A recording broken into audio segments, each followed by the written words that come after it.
बिस्मिल्लाहिर्रहमानिर्रहीम अस्सलाम वालेकुम। अनम होम रेमेडी चैनल में आप लोगों को खुश आमदीद कहती हूँ, एक बहुत ज़बरदस्त वीडियो के साथ, बहुत ज़बरदस्त टॉपिक के साथ, और वो है कद का बढ़ना। बहुत सारे लोग ये शिकायत करते नज़र आते हैं या कमेंट में पूछते हैं कि कद को बढ़ाने के लिए कोई ज़बरदस्त रेमेडी बताइए। तो आज की ये ज़बरदस्त रेमेडी आपके कद को इतनी तेज़ी से बढ़ाएगी कि कद बढ़ता ही चला जाएगा। आप कहेंगे कि बस अब और नहीं बढ़ाना। ऐसा नहीं है कि कद एक ख़ास उम्र तक बढ़ता है।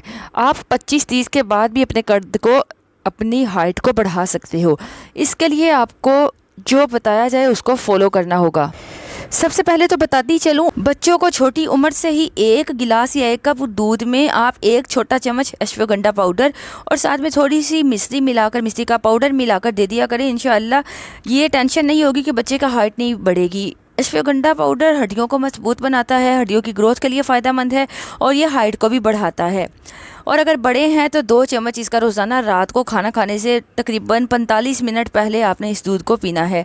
आप तकरीबन 2 से 3 माह इसको पी लीजिए। इसके साथ साथ आपको लटकना भी है, ठीक है। सुबह शाम 5-5 मिनट आप किसी रिंग के साथ लटकिएगा, इससे आपका कद बहुत जल्दी बढ़ेगा। अच्छा, मैं आप लोगों को बताती चलूँ, इसके साथ साथ रोज़ाना अगर आप लोग कोई एक रेमेडी को फॉलो करें, रोज़ाना अगर आप लोग बांस का मुरब्बा खा लेते हो, जो कद को बढ़ाने के लिए बहुत फ़ायदेमंद है।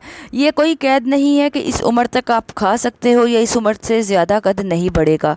आप बांस का मुरब्बा खाने का मामूल बना लीजिए, इसके साथ साथ लटकना शुरू कर दें सुबह शाम। इंशाअल्लाह आपकी हाइट बढ़ना शुरू हो जाएगी। बहुत फ़ायदेमंद रेमेडी है, इसको यूज़ कीजिए।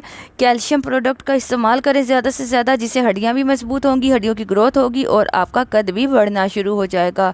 इसको यूज़ करें और अपना एक्सपीरियंस भी शेयर कीजिएगा। और कद को बढ़ाने के लिए कोई भी आप रेमेडी यूज़ करते हो, कोई भी नुस्खा इस्तेमाल करते हो, कोई भी मेडिसिन यूज़ करते हो, तो उसको 3 महीने 90 दिन तक ज़रूर फॉलो किया करें, तब आपको अच्छा रिजल्ट मिलेगा। अपना ख्याल रखिए, दुआ में याद रखिए। इजाज़त चाहूँगी। अल्लाह हाफिज़।